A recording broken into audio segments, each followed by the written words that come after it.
이지영 농협은 조합원이 6,200여 명에 자산은 1조 3천억 원이 넘습니다. 직원 260여 명이 2017년에 40억 원의 순이익을 낼 정도로 웬만한 중견기업보다 규모가 큽니다. 전북 지역 전체 농협조합원은 20만 명이 넘고 총 자산은 20조 원 가까이 됩니다. 농촌 경제와 농민 생활의 구심점 역할을 하는 겁니다. 농협은 우선 농민조합원의 소득 향상을 위해서 농산물 판매 기능을 강화해야 하고요. 두 번째로 농민조합원의 복지 서비스 제공을 위한 지역 종합센터로서의 기능에 한층 더 충실해야 할 것이라고 봅니다. 그런데 수장을 뽑는 조합장 선거가 이른바 깜깜이 선거로 현직에게만 유리하다는 목소리가 높습니다. 현직 조합장은 전화번호를 다 직원을 통해서라도 어떻게든 구할 수가 있거든요. 우리는 일일이 한 명 한 명 만나서 찾아뵙는 수밖에 없어요. 현 조합장에게 유리한 선거 구조는 4년 전 결과를 봐도 알 수 있습니다. 당시 조합장들의 재선율은 64%. 이번 선거에 단독으로 출마해 무투표로 당선된 현직 조합장만 17명에 달합니다. 물론 현직이라고 해서 반드시 유리한 것만은 아니라는 반론도 있습니다. 신임을 안 하면 벌써 그 부대파음이 많이 나고 당연히 새로운 사람이 뛰어들겠죠. 하지만 지방의원 10명이 무투표 당선된 지난해 지방선거와 비교하면 무려 4배가 넘는 비율입니다. 선거인 명부가 그 조합원 이름과 주소만 가르쳐 준다는 겁니다. 그리고 그러다 보니까 이 명확치 않은 정보를 통해서 유권자 정보를 통해서 선거를 하기 때문에 기존에 있는 조합장이 유리한 수밖에 없고 예비 후보 제도가 없는 조합장 선거 운동 기간은 고작 13일이 전부. 공개 토론이나 합동 연설 기회도 없습니다. 새로운 인물이 비집고 들어가기에는 현실적으로 어려운 구조입니다. 공직선거와 비교해보면 예비 후보자 제도가 없기 때문에 선거운동 기간도 짧고 선거운동 방법이 제한적인 상황입니다. 직원 인사권과 조합 사업권에 적지 않은 교육 지원비와 업무 추진비를 쓸 수 있는 조합장. 조합원 권익 보호와 지역사회 기여라는 본래 역할을 제대로 할 수 있도록 조합장 선거에 변화와 개선이 필요해 보입니다. 네, 시청자 여러분 안녕하십니까. 생방송 심층 토론입니다. 제2회 전국 동시조합장 선거가 이제 끝났습니다. 전북 지역에서는 109개의 조합장을 뽑는 선거였는데요. 모두 283명이 등록해서 2.6대 1의 평균 경쟁률을 기록했습니다. 자, 그런데 VCR 보신 것처럼 4년 전에 이 동시조합장 선거가 치러진 배경에는 돈 선거다, 깜깜이 선거다 이런 것들을 견제하고 감시하기 위해서 공식 선거가 치러졌는데 4년이 지난 지금도 여전히 혼탁 선거는 과열 양상을 보인 것 같습니다. 그래서 오늘 생방송 심층 토론에서 조합장 선거의 의미를 짚어보고 혼탁 선거를 막을 수 있는 방법은 무엇인지 오늘 살펴보도록 하겠습니다. 시청자 여러분께서도 전화와 문자를 통해서 방송 참여하실 수 있겠습니다. 여러분께서 주신 의견 실시간으로 전해드리겠습니다.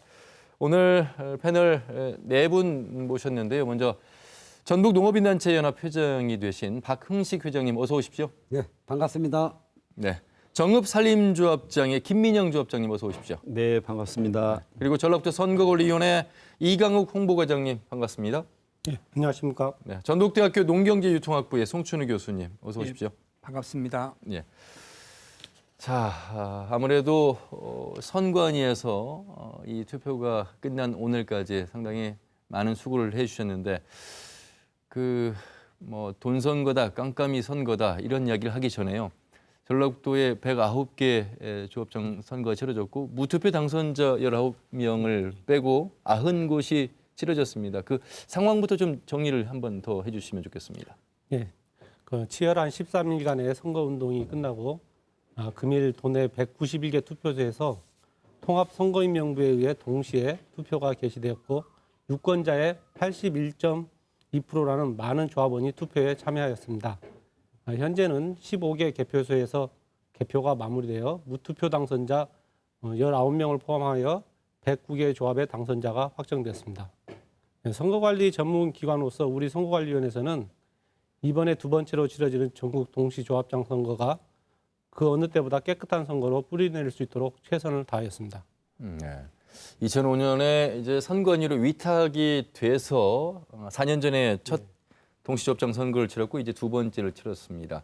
아마 선관위에서 뭐 지방선거나 총선이나 대선 이런 것들을 이제 주관을 하다 보니까 조합장 선거는 이제 두 번째여서 더욱더 이제 관심을 많이 이제 갖고 지켜봤는데 말씀드린 것처럼 많은 그 선거 과정에서의 혼탁이 있었음을 오늘 이제 다시 살펴볼 수 있는 계기가 되면서 특별히 오늘은 말이죠 패널 분 중에 정읍 산림조합장이 현역이긴 합니다만 4선을 하셨고 이번 선거에는 나오지 않으셨습니다. 김민영 조합장님. 예. 예.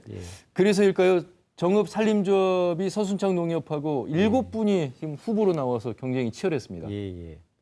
아무래도 이제 제가 처음에 조합을 맡았을 때만 하더라도 적자 조합이 있거든요. 예. 그 이후로 16년 연속 흑자를 내고 또 대상을 2번을 받았습니다. 그러다 보니까 조합원들이나 시민들이 이제 조합에 대한 관심도가 높아지면서 이번에 그렇게 많은 후보들이 출사표를 던진 것 같습니다. 긍정적인 면을 보면은 많은 후보들이 나왔기 때문에 조합을 좀 새롭게 홍보하고 또 공약이나 이런 부분을 가지고요. 또 비전을 제시하고 이런 부분들은 굉장히 긍정적인 부분이고요. 좀 부정적인 것은 당선을 목적으로 해서 좀 불가능한 공약을 남발한다든가 또 그렇지 않으면은 그 상대편에 대해서 비방을 너무 과하게 한다든가 이런 부분들은 좀 앞으로 개선이 되고 바로잡아야 할 그 부분이 아닌가 이렇게 생각을 합니다. 예. 조합장을 무려 이제 16년을 하셨기 때문에 조합장이 어떤 역할을 해야 되는 것인지 그리고 조합장이 갖는 권한은 어느 정도의 막강한 것이어서 이렇게 많은 후보들이 조합장이 되려고 하는 것인지 구체적인 현실 속에서의 경험을 좀 말씀을 해주시기 바라겠고 농민단체연합회 이제 박흥식 회장님도 나오셨는데 조합원이시죠? 그럼요. 예, 투표하셨습니까?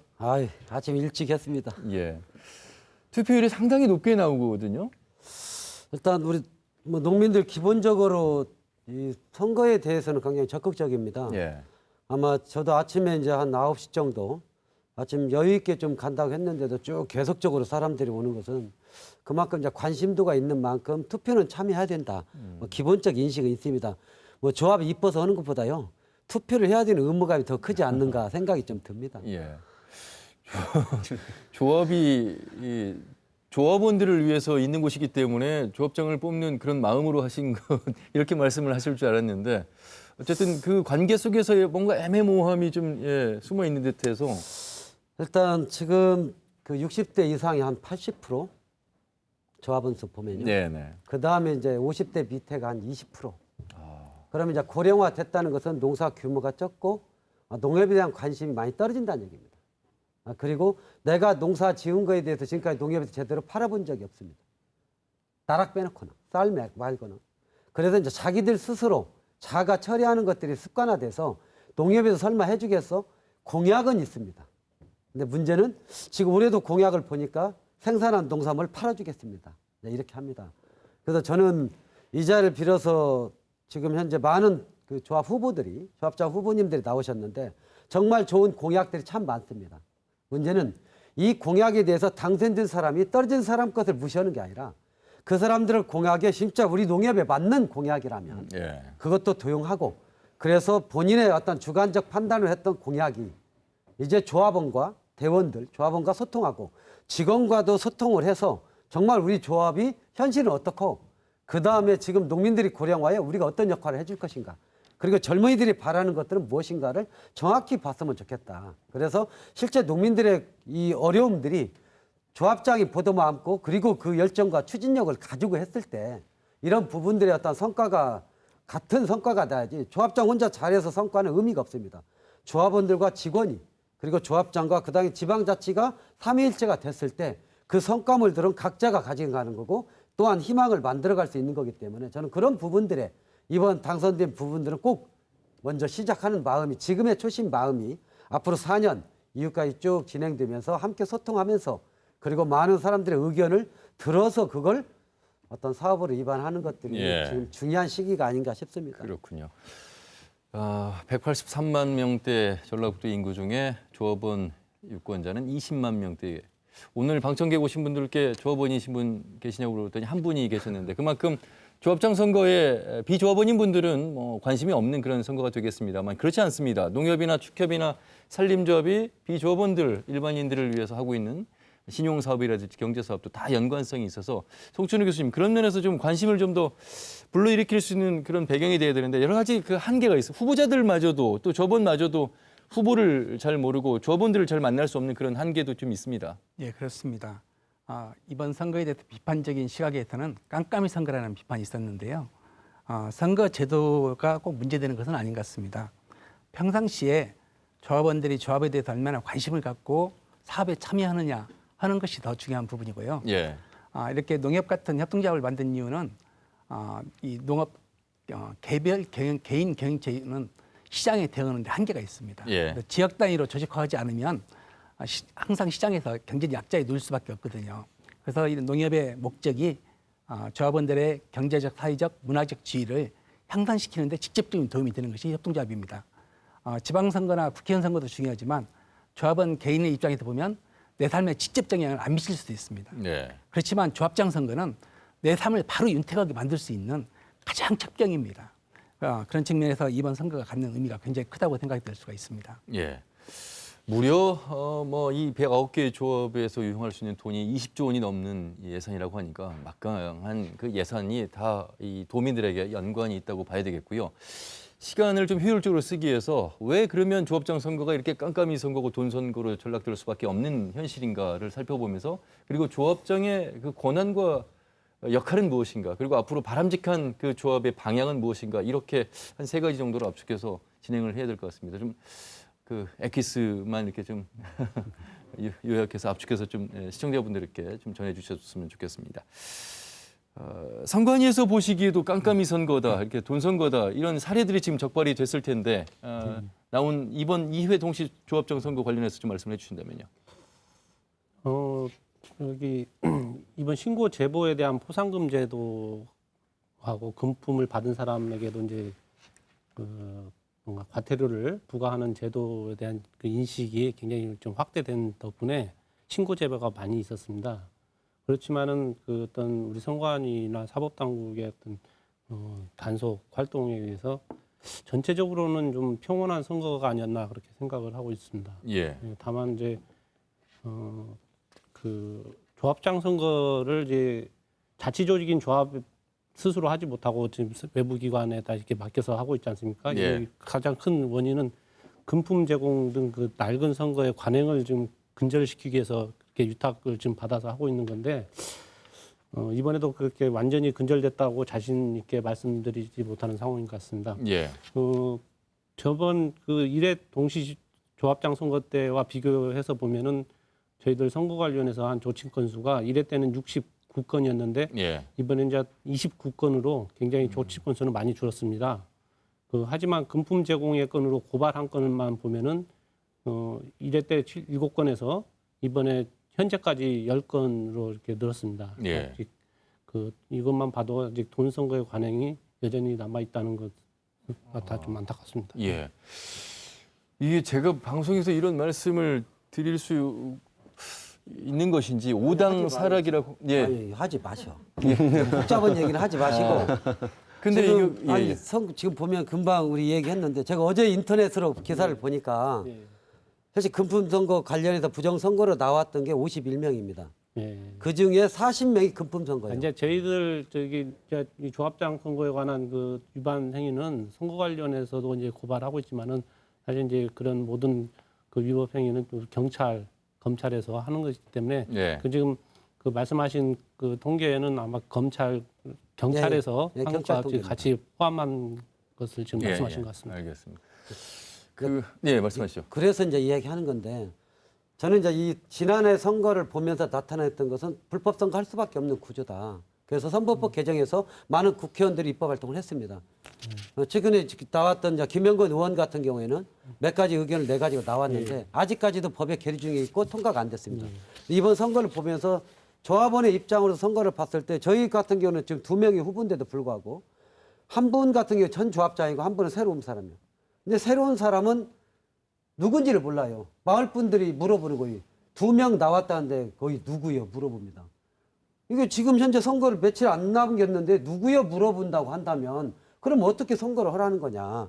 결국에 그 사람이 가지고 있는 정책에 대해서 전혀 알 길도 없고 공보물 하나로 보고 이 사람이 이런 걸 하겠다는 것만 알지. 예. 그런 부분에 대해서는 그 사람의 눈을 보고 또 말의 언행을 보면서 진정성을 볼 수 있고 그다음에 의지를 확인할 수 있는 것은 확인을 해야 될 게 있잖아요. 내 조합을 가지고 수장이 만드는 건데 전혀 이런 정책 토론 자체도 차단돼 있고 그리고 실제 이런 그 농민단체가 주관하는 부분들도 선관위에서는 안 된다고 하고 그러면 배우자도 안 되고 혼자만 13일 동안 선거운동하는데 저희 농협이 5개 명이 통합지역입니다.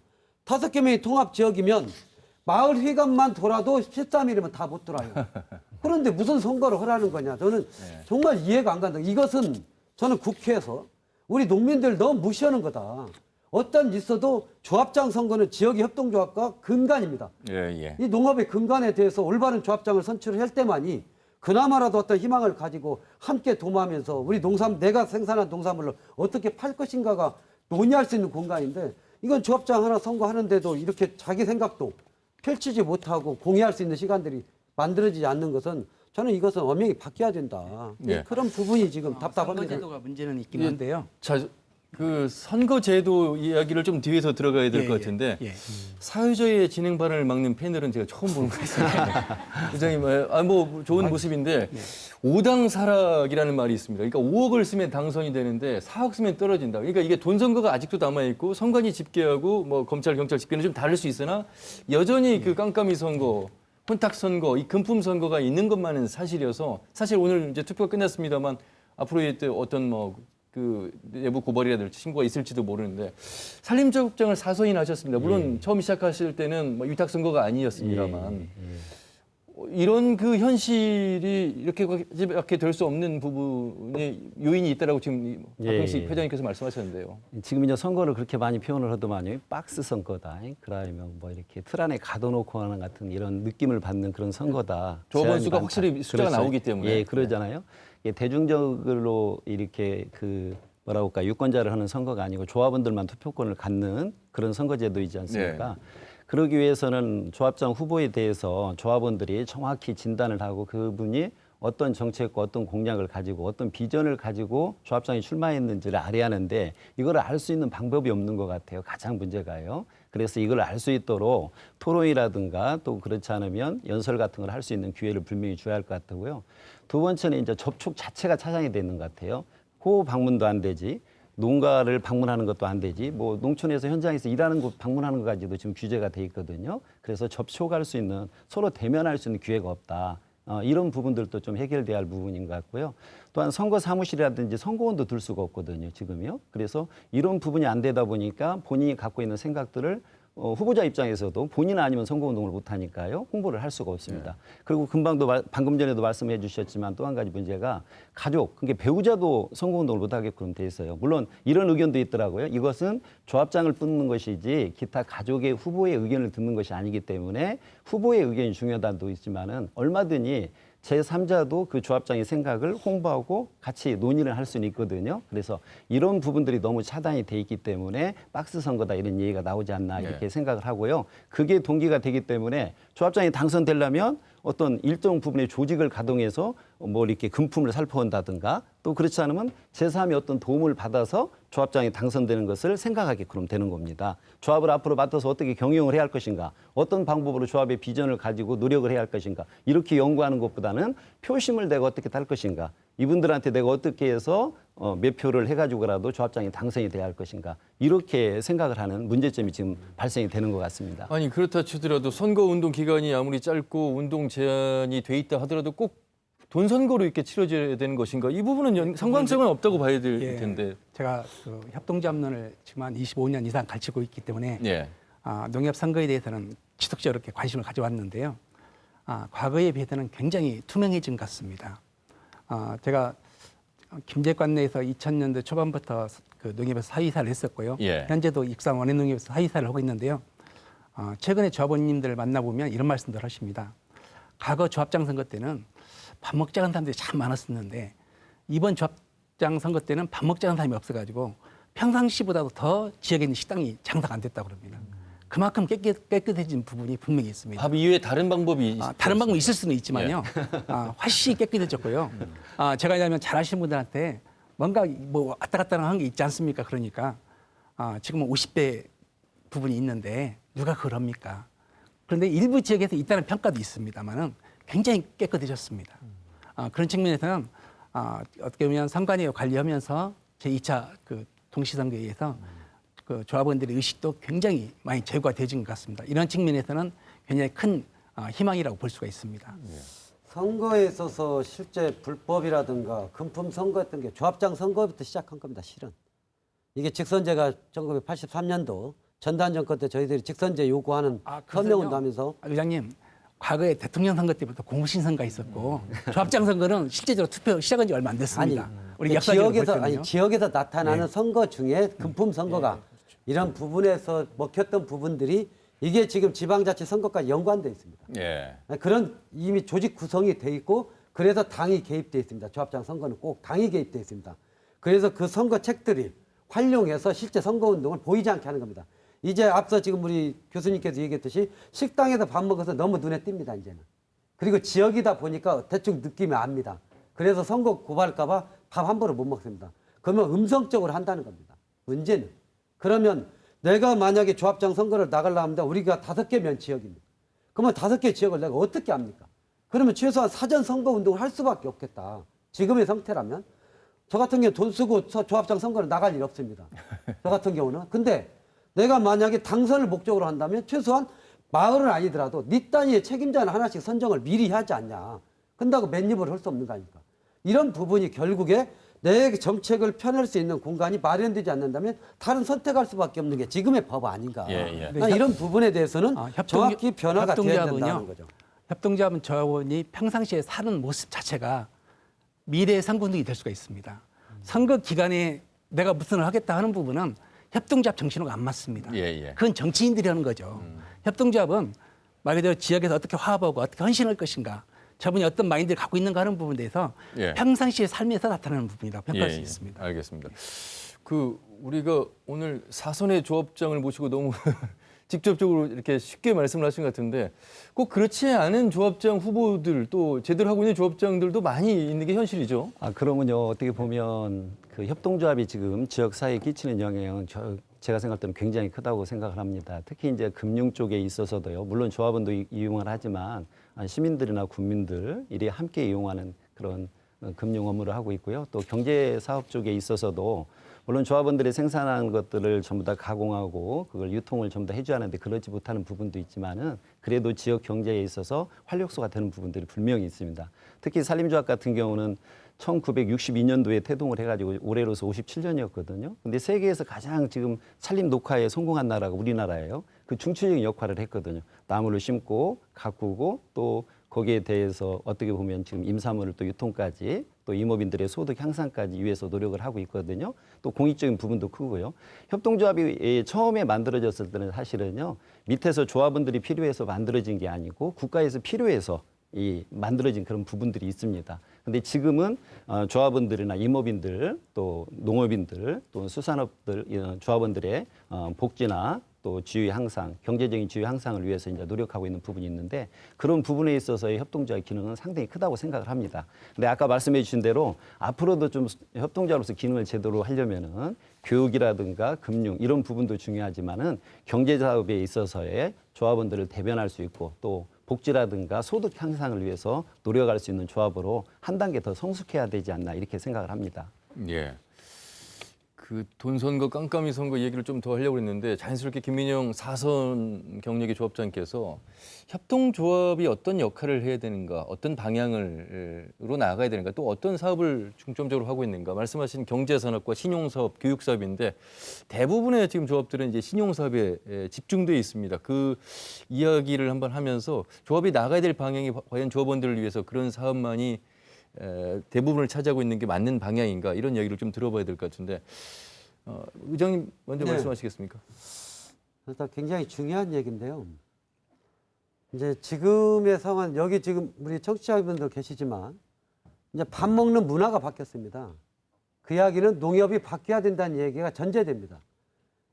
지금도 우리 농산물 팔아달라고 농협에서 이야기하고 있는데 이미 시대는 이미 가공해서 식탁에서 모든 게 만들어진 것을 내 식탁에 올 때만이 먹는 시대로 와 있는데 우리는 지금도 농협은 제자리 걸음하고 있다. 이게 지금 안타까운 겁니다. 그래서 저는 지금 현재 농협에 변화되는 것들은 경제사업을 주도해야 되고 경제사업을 위해서 만들어진 농협인데도 불구하고 경제사업을 할 수 있는 구조가 아닙니다. 그 이야기는 투자를 했을 때 이거에 대한 성공이라는 것, 투자라는 것은 2, 3년이 지나야 기본적으로 일단 투자 대비 어떤 이익을 창출하기 위해 상당히 시간이 흐릅니다. 근데 4년의 임기 동안에 내가 투자해서 이것을 잘했다고 평가받기 너무나 힘든 겁니다.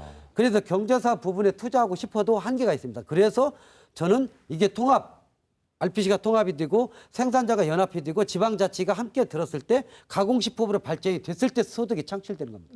그래서 농산물을 생산을 했는데 농산물 팔아주는 것이 중요한 게 아니라 지금은 가공으로서 또다시 이익을 창출할 수 있는 구조를 만들 때만이 농협이 이제 그나마 살 수 있는 구조인데 이런 부분에 대해서 지금의 구조 속에서는 이 투자한다는 게 너무나 힘들기 때문에 그러면 지방자치와 이제는 조합원 그리고 농협이 상생할 수 있는 기본적 큰 틀 속에서 가야 된다.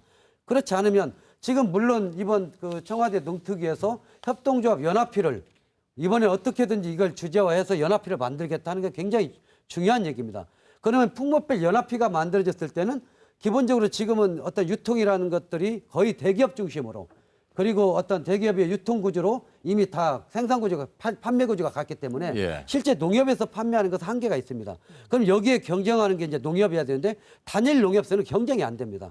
결국에 농협 간에 어떤 품목별 연합회를 만들어줘서 그래서 기본 물량이 1년 동안 공급할 수 있는 시스템이 됐을 때 공공급식이 됐든 학교급식이 됐든 아니면 시장에 내다 팔 수 있는 경쟁력이 있는 것이 지금 현재 그런 것들을 마인드를 현 조합장들이 만들지 않고서는 이제 살아날 수가 없다는 게 저는 판단입니다. 그래서 그런 부분에 대해서 이제는 좀 변화되는 것들이 단순히 지금 농협의 조합장이 뭘 하는 게 아니라 전체 사회가 변화되는 거에 대한 전체 시스템이 변화돼야 된다. 이런 부분을 강조하고 싶습니다.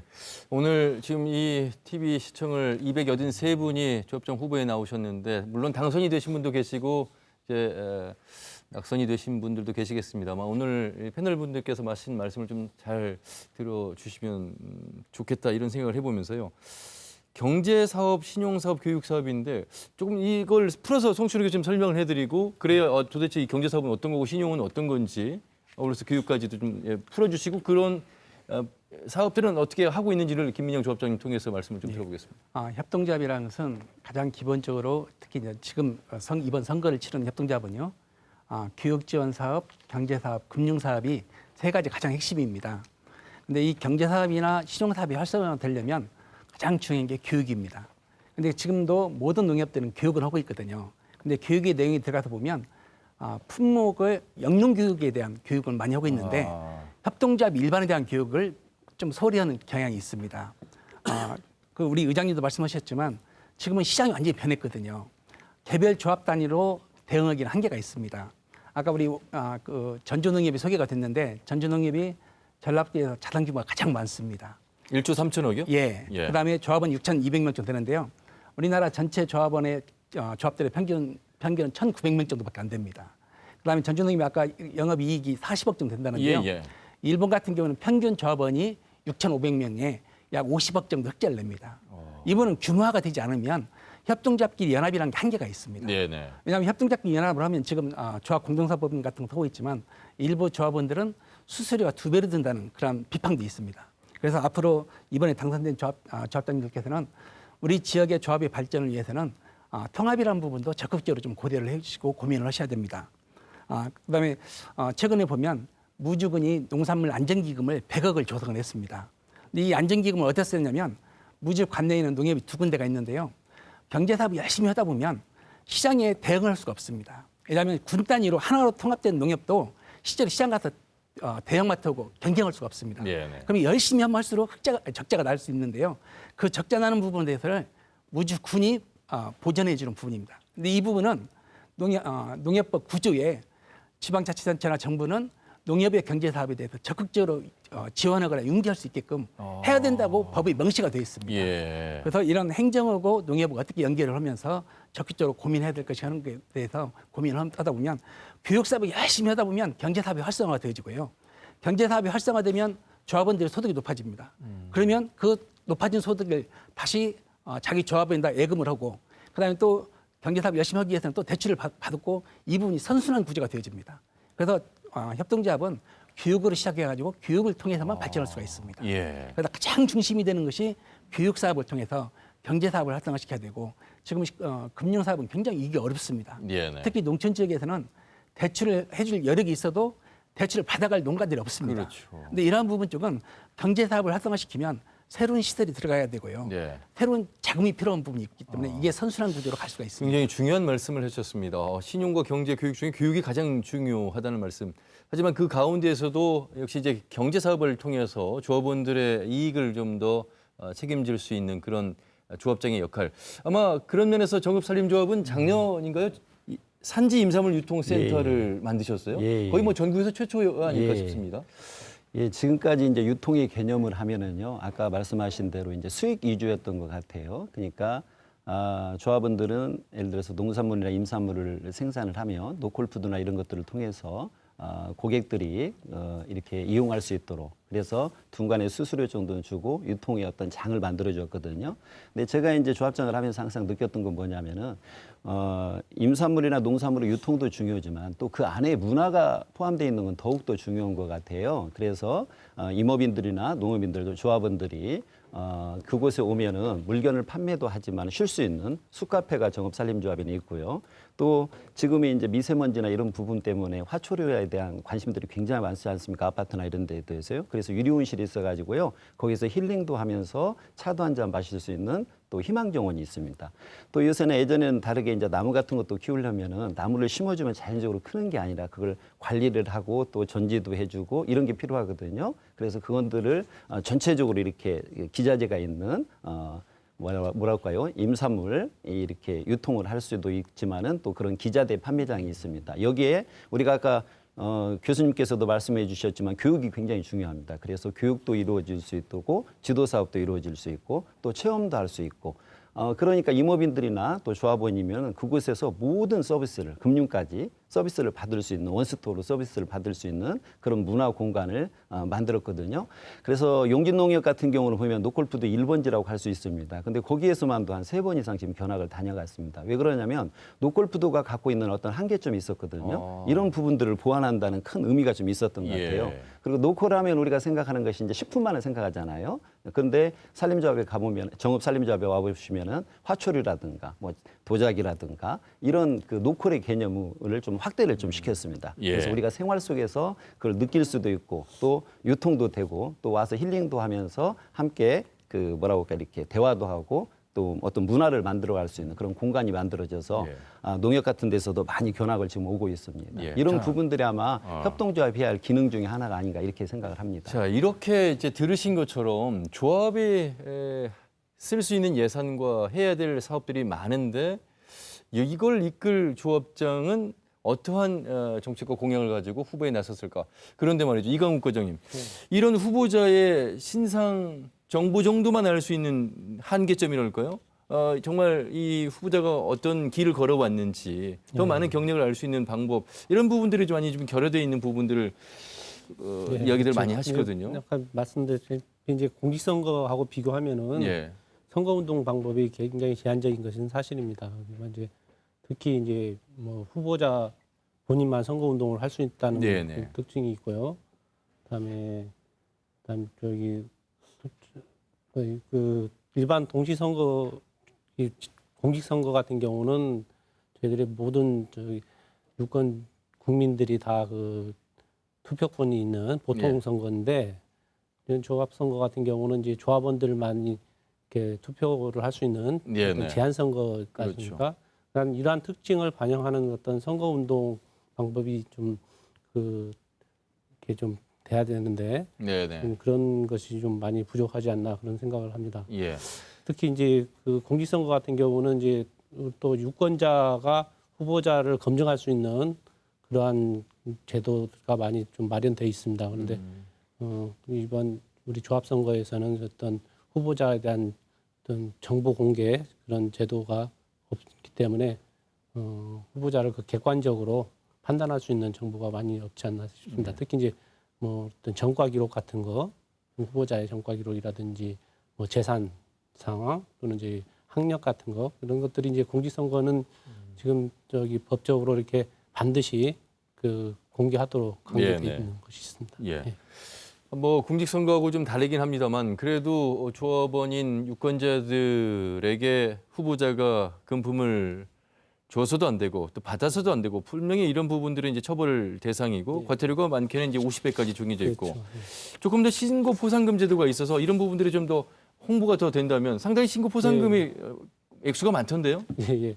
근데 이제 지금 그 조합장 선거가 지금 저희 선거관리위원회에서 위탁 관리하면서 그 많이 좀 그 개선된 면이 좀 있는데 그 근간에는 이제 강력한 어떤 처벌 그 조항의 효과가 있겠고 또 저 조합원들의 어떤 신고 제보가 있는데 돈을 준 사람 같은 경우는 지금 그 물론 이제 형사처벌을 받죠. 3년 이하의 징역이나 3천만 원 이하의 벌금 채워지기도 하고 그런데 돈을 이제 준 사람은 그렇게 형사처벌 받고 돈을 받은 사람도 지금 저기 받은 금액의 10배에서 50배까지 과태료를 부과를 하고 있습니다. 그래서 3천만 원 한도 내에서 물론 이렇게 부과를 하고 있고요. 그다음에 또 신고자 그 포상 그 신고자에게 포상금을 주고 있는데요. 지금 저기 공직선거는 뭐 5억까지도 주는데 조합선거는 지금 3억까지 최대 포상금을 지급하고 있습니다. 예. 김민영 조합장님. 예, 예. 조합장의 연봉이 어느 정도고 조합장의 권한이 어느 정도이길래 물론 이제 인사권과 사업권을 가지고 있습니다. 여러 가지 이제 쓸 수 있는 뭐 업무 추진비 같은 게 있겠습니다만 그 정도가 어느 정도일까? 그래서 이렇게 돈 선거까지 해가면서 조합장이 되려고 하는 것일까?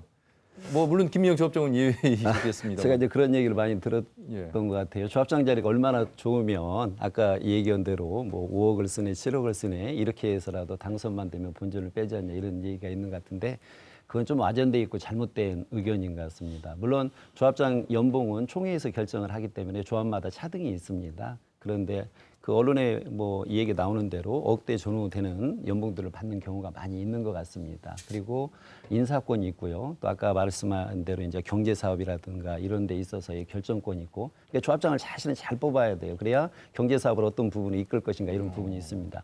특히 이제 금융 쪽에 있어서는 요즘 이제 금융에다 신경을 많이 쓰는 것이 아까 회장님도 말씀해 주셨지만은 왜 그런 부분이 있냐면요.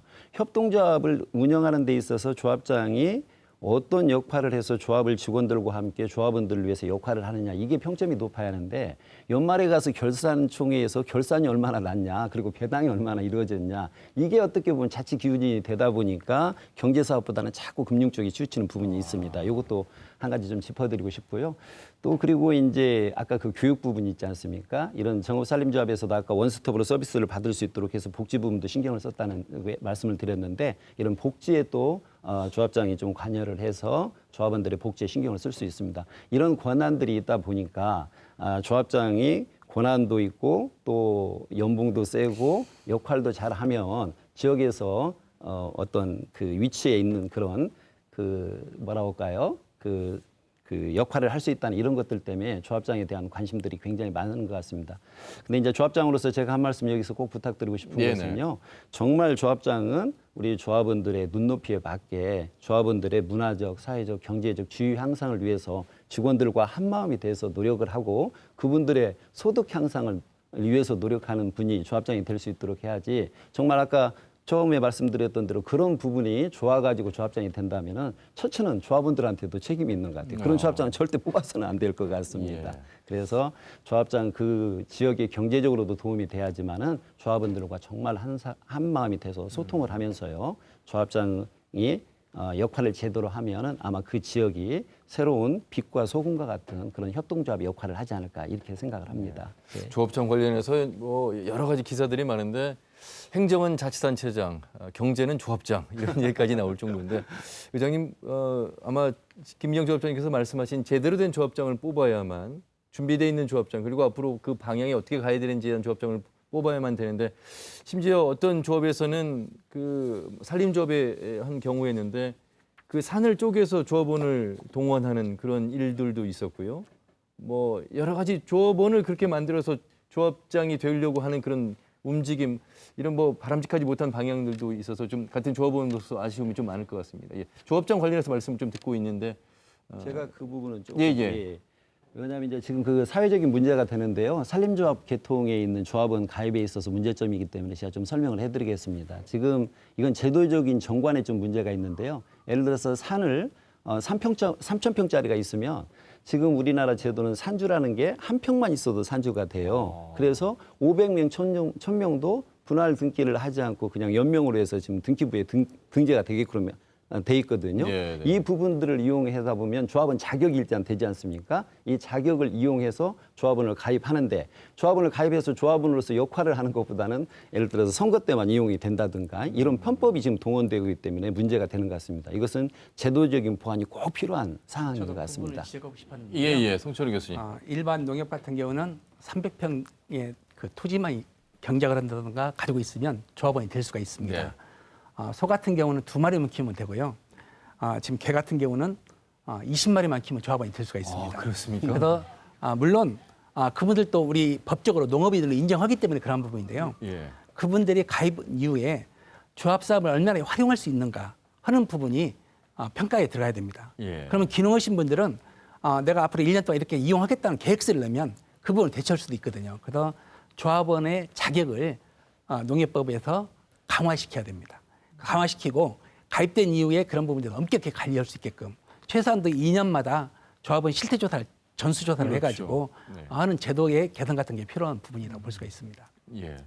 그래서 지금은 어떤 제도적으로 일단 지도사업, 중앙위 지도사업으로서 나름대로 무자격 조합원에 대해서 선출을 이제 걸러냅니다. 예. 그래서 이제 그런 부분에 대해서 좀 많이 투명했는데 아직까지 이제 그러지 않은 그런 농협들이 있어서 군산 같은 경우에도 이제 그런 부분들이 하지 않고 나와서 이제 오히려 조합원들이 문제 제기를 해가지고 좀 이슈가 되고 이제 이런 부분이 있는데 어찌됐든 조합원이 편법으로 들어돈 이런 부분에 대해서는 이렇게 많은 수를 차지하는 건 아닙니다. 네. 저는 이제 그것은 이제 앞서 얘기했던 우리 조합장님이 얘기했듯이 법률적으로 그리고 정관이라든가 이런 개정을 통해서 일정 정도 제도가 되고 실제 자격이 주어지는 만큼 자격화를 할 수 있는 이런 부분에 대해서 정확하게 정리하면 뭐 큰 문제는 아니라고 보고요. 네. 문제는 아까 얘기했던 이제 신용사업에 대해서 하고픈 이야기가 네. 이명박 정부 들어오면서 제일 먼저 게 신용사업과 경제사업을 중앙위로 분리를 시켰습니다. 그러면서 실제 이제는 어떤 금융 지주회사로 따로 떨어져 나가면서 실제 농협 중앙위의 경제사업 부분이 굉장히 축소된 겁니다. 그리고 실제 조합의 조합장들이 조합원의 시선 끝을 바라보면서 어떤 방향과 그리고 운영을 해야 되는데 중앙의 눈치를 보면서 무이자 자금이라든가 실제 적자의 폭을 최소화할 수 있는 것들은 얼마큼 무이자 자금을 땡겨오냐 이런 부분에 얽매여 있다 보니까 실제 이런 부분에 갈등 관계가 현재 있습니다. 예. 문제는 이거로부터 자유롭고 실제 조합장들이 조합원과 소통할 수 있는 구조가 돼야 되는데 지금 현재로서는 그런 부분들이 한계가 있습니다. 지금 현재. 그래서 저는 지금 현재 협동조합이 분류되어 있는 것들에 대해서 다시금 나는 하나로 돼야 된다. 지금이라도 이 신용사업과 경제사업의 분류가 신용사업에서 벌어들인 것들이 오히려 경제사업을 지원할 수 있는 시스템이 돼야 되고 경제사업은 연합회 형태로 전체 전국적으로 연합회 형태로 품목조직 연합회가 됐을 때만이 이제는 지금 현재 우리가 농업 개방이 되고 52개 나라와 자유무역을 맺었을 때 농업하고 자유경쟁을 하라는 것은 현실적으로 맞지 않는 현실입니다. 그러면 그런 다국적 개혁과 우리가 그래도 경쟁을 할 수 있는 것들은 우리나라가 전체적으로 품목별 연합회가 만들어졌을 때 예. 그나마라도 희망을 가지고 할 수 있는 구조가 되는데 이런 자체가 협동조합 개별 조합에서 대응하다 보니까 할 수가 없는 겁니다. 구조적으로. 그래서 저는 중앙위 개혁부터 앞으로 회원 조합까지 함께 소통하면서 실제 농민들이 살아갈 수 있는 구조가 지금 개방화 시대에 변화되는 시점, 소비자의 먹거리가 변화된 거 이런 부분까지 실제 조합이 담보할 수 있는 틀 그리고 실제 우리 소비자들이 우리 농산물 애용에 대한 것들이 어떻게 애용할 수 있게끔 만들 것인가 이건 조합에서 해야 돼요. 그래서 지역의 소비자들을 설득하고 우리 농민들이 농사 지은 것들이 지역의 소비자들이 먹을 수 있는 어떤 푸드 플랜의 기본적 틀 먹거리 체계가 만들어질 때 가능합니다. 난 이런 부분이 이제는 소비자가 요구하고 시대적 요구다. 이런 예. 측면을 벗어날 수 없기 때문에 저는 정말 조합장 마인드와 그리고 앞서 얘기했던 직원과 대의원, 조합원의 교육이 이러한 마인드를 가지고 앞으로 내 농협을 어떻게 변화시킬 건가, 그리고 사회적인 문제, 정관의 문제, 그다음에 중앙위의 문제, 이런 것들을 함께 하는 것들의 목소리가 전체 나가야 된다라는 생각을 하는 겁니다. 그 중앙위 차원에서 신용사업과 경제사업의 분리를 말씀하셨습니다만 말씀 듣다 보니까 이게 지역에 있는 개별 조합 자체에서 경제사업하기가 어려우니까 연대를 한다든지 뭐 통폐합의 어떤 방향으로만 가야 가능한 일인가 이런 생각이 드는데요. 김민영 교수님. 예, 지금 사실은 중앙에는 이제 경제하고 신용이 분류가 돼 있는데요. 예. 협동조합은 지금 그러지는 않습니다. 단위조합에서는요. 금방 회장님 말씀해 주신 경제사업을 가지고 수익을 낸다는 건 사실은 쉽지 않습니다. 수익을 낸다는 것은 생산자한테 그만큼 우리가 마진을 많이 분다든가 그렇지 않으면 소비자들한테 수익을 많이 창출해야만이 수익이 나는 그런 구조잖아요. 근데 그거에 작으면 작을수록 좋아요. 예를 들어 노콜푸드를 운영하는데 우리가 수수료를 지금 12%에서 10%를 받고 있거든요. 이걸 5%에서 한 6%로 낮추면 더 좋잖아요. 농가들한테 그만큼 혜택이 가니까요. 네. 근데 경영을 하기 위해서는 그러지를 못하는 거예요. 이걸 축소시킨다는 것은 경제 쪽에서 그렇게 수익을 발생시키기 쉽지는 않다. 그래서 경제 부분에 있어서는 말 그대로 조합원들의 생산한 물건들을 제대로 가공해서 판매할 수 있는 어떤 유통 구조를 만들고 소비자는 만족할 수 있도록 이런 걸 해서 정말 그걸 올바르게 우리가 실행을 해서 적자나는 것은 행정에서라도 보전을 받을 수 있는 제도가 돼야 되고요. 그리고 신용 쪽에 있어서 흑자가 났을 때 보전해 줘야 한다는 것은 저도 공감을 합니다. 근데 우리가 신용 쪽 하면 우리가 돈만 벌기 위해서 금융을 하지 않아 이렇게 생각을 하는데 그건 큰 오해가 있는 부분이 있습니다. 사실은 임업인이 됐건 농업인이 됐건 축산이 될 것은 일반 은행에 가서 대출을 받으려면은요 금리가 굉장히 높습니다. 신용도가 그렇게 높지가 않기 때문에요. 그래서 국가적으로 그걸 보완하기 위해서 정책자금이라는 아주 좋은 제도가 있거든요. 그래서 보통 1%에서 3% 미만으로 정책자금 보전을 받을 수 있습니다. 이걸 중심 축으로 해서 저희가 일반 대출도 이루어지는 것이지 일반적인 은행 업무만 하는 건 아니다. 이런 것은 좀 참고로 좀 아셨으면 좋겠습니다. 그래서 협동조합의 기능은 방금 전에도 말씀을 해주신 대로 어떤 교육 부분하고 금융 부분, 경제 부분이 함께 어우러져 있을 때 조합도 성장하고 조합원도 좋고 지역 주민도 좋은 것이지 이게 별개로 떨어져서는 좀 경영하는 데 있어도 어려움이 있고 또 고객 차원에서도 서비스 면에서도 좀 질이 떨어질 수 있다고 이렇게 생각을 합니다. 예. 오늘 사실 그 조합원들에게만 해당되는 조합장 선거여서 시청자의 의견이 그렇게 많지 않을 것이라고 제가 조심스럽게 예측을 했는데 그렇지 않습니다. 오늘 굉장히 많은 의견들을 주셨는데 몇 분의 의견을 좀 소개해 올리도록 하겠습니다. 이번 조합장 선거 과열 혼탁 선거에다 조합장 급여를 연봉 5천만 원 이하로 하고 권한을 대폭 낮춰야 한다라는 의견도 있으셨고요. 역시 뭐 연봉을 낮추고 봉사할 수 있도록 해야 된다. 한 농협조합장 당선자는 조합원 1인당 60만 원에 매표했다는 소문도 있다. 언론에서도 조사를 해야 된다는. 물론 이제 개인의 의견이긴 합니다만 이런 의견들, 그러니까 어떤 불신의 의견이 좀 많은 것 같고요.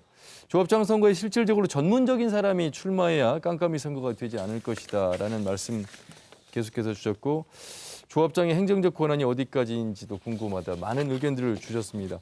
우선 뭐 이분들이 대부분 조합원이실 거라는 생각을 가지면서 시간이 많지 않은데 우선 그 무자격 그 조합원 관련해서 선관위에서는 이걸 가리기가 어렵습니다. 지금 그렇죠. 조합으로부터 받는 정도가 전부인 것이죠. 예, 저희들 선거인 명부를 조합에서 작성을 하고 있습니다. 예. 저희들은 이제 그걸 이제 받아가지고 선거를 관리하는 입장이기 때문에 조합원의 자격 여부는 그 조합의 정관에 따라서 해야 되기 때문에 그래서 저희 선거관리위원회에서 그 관여하고 개선하기는 좀 어려운 면이 좀 있습니다. 예, 뭐 위탁 선거를 하고 있기 때문에 한 번 더 그런 무자격 조합원에 대한 언론 기사들이 많이 나와서 과장님께 한 번 더 질문을 드렸던 방안이고요.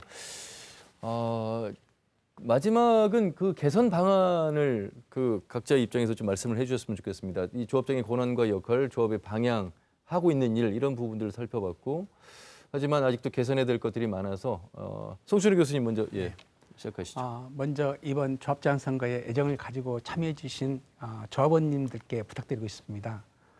선거로 끝나지 않습니다. 지금부터 더 많은 애정과 관심을 가지고 조합 사업을 적극적으로 활용을 해주셔야 됩니다. 그랬을 때 조합이 성장할 수가 있고요. 그다음에 당선되신 조합장님들께서는 조합원과 직원들의 화합이 첫째입니다. 화합하지 못하는 조합은 한 발짝도 나가지 못합니다. 여기에 조합원에 대한 교육뿐만 아니고 직원들에 대한 교육도 지속적으로 해야 됩니다. 그러면서 조합원과 직원들의 역량을 높였을 때 이러한 부분이 조합이 발전합니다. 조합의 발전 수준은 조합원의 수준하고 똑같습니다. 조합장만 발전시킬 수 있는 부분이 아닙니다. 그래서 조합원과 조합장은 하나입니다.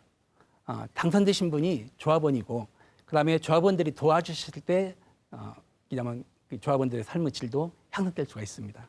지금부터의 4년간의 관심이 4년 후에 우리 조합이 정말 성장했다고 만족할 수 있는 그러한 기회가 되지 않나 싶습니다. 예, 잘 들었습니다. 이광훈 과장님, 선거법 관련해서 지금 위탁선거법 개정이 5건이 발의 중인데 계류 중에 있습니다. 예.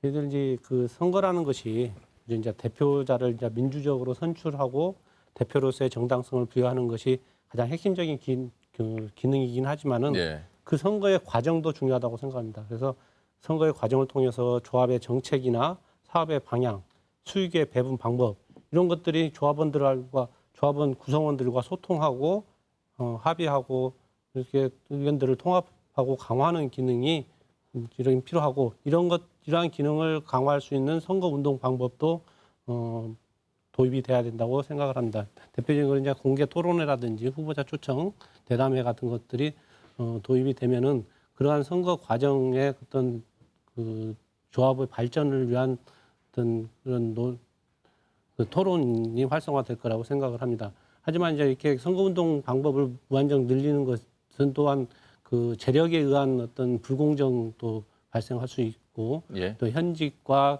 그다음에 신인 간의 어떤 불평등 그런 문제도 이렇게 많이 발생되기 때문에 그 어떤 것이 더 그 바람직한 방향인가는 많이 어떤 더 심도 있는 논의가 있어야 된다고 생각을 합니다. 고맙습니다. 예, 박흥식 회장님. 그 선거법 이 지금 1차 선거 하기 전에 이제 농협 중앙위 의견하고 농림부 의견을 들었을 때 뭐 후보 초청 토론이가 의미가 없다. 뭐 지역에 사는데 다 알고 있는데 굳이 토론까지 할 필요가 없냐 이 얘기를 했습니다. 좀 정말 기분 나빴어요. 할 필요가 있느냐? 예, 지금 그 부분이죠. 예. 제일 중요한 것은 농민들이 가지고 있는 생각과 그리고 시대가 요구하는 부분에 대해서 토론회가 굉장히 중요합니다. 이것은 그 선거 비용을 국가가 토론회를 주재하라는 게 아니라요. 자율적으로 각 면 단위마다 농민단체가 있습니다. 각 동관련 단체들이 연합해서 후보 초청 토론회를 하면 됩니다. 그러면 돈 안 들어갑니다. 저희 선거 관련해서도 지금 제1회 동시지방선거 동시조합장 선거 끝난 이후에 그 개정 의견을 그렇게 좀 낸 바가 있습니다. 그래서 이제 저는 몇 가지 짚으면 일단 기본적으로 토론이 될 수 있는 자율적으로 토론할 수 있는 것에 대한 법적인 보장과 그다음에 최소한 선거 13일 선거하라는 것은 저는 이건 문제가 있다. 어떤 후보 전 조합장 말고는 실제 출마하는 것들에 대해 주재할 수밖에 없게 만드는 게 13일 선거일입니다. 그래서 최소한 60일 정도 기간을 두고 충분하게 소통할 수 있는 기간을 줘야 된다. 그리고 예비 선거제도를 주고 도입해야 되고 그리고 최소한 배우자는 함께 그래도 선거인데 배우자가 기본적으로 명함이나 돌리면서 실제 자기 아니면 저는 꼭 배우자가 아니도 좋습니다. 최소한 후보자가 선정하는 한 사람 그래도 한 사람 정도를 두었을 때 그 사람들이 대변할 수 있는 부분들도 함께 담보됐을 때 이런 올바른 선거가 되지 않겠는가 하는 생각을 하는 겁니다. 김민영 조합장 짧게 마무리해 주시죠. 네, 뭐 좋은 제도에 대해서 많이 말씀을 해드렸고 이것들이 우리가 이제 토론으로만 끝나지 않고요. 그게 꼭 반영이 됐으면 좋겠고요. 저는 마지막으로 이제 이번에 이제 식목일이 7월 74회차거든요. 그러면 이제 요새 미세먼지나 이런 부분들 때문에 도민들도 많이 어려움을 겪고 있는데 정말 내나무 갖기에 다들 좀 동참을 해주셔가지고요. 정읍이 전라북도가 푸른 도시가 되는데 함께 좀 동참해 주셨으면 좋겠고요. 우리 협동조합이 있는 가장 큰 이유 중에 한 가지는 조합원들의 권익 보호를 위해서 있거든요. 그래서 임산물이나 농산물들을 좀 많이 이용해 주셔가지고요. 임업인들이나 농업인들이 희망을 가질 수 있도록 함께 해주셨으면 고맙겠습니다. 자, 송춘우 교수께서 말씀하신 내용 중에 조합원과 조합장이 하나가 되고 화합하고 함께 교육을 통해서 전진해야 된다는 말씀을 해주셨습니다. 이제 시작이라는 말씀 드리면서 4년간 열심히 뛰어주시길 바라겠습니다. 네 분 말씀 여기까지 듣겠습니다. 고맙습니다. 감사합니다. 늦은 밤까지 시청해주신 여러분 고맙습니다.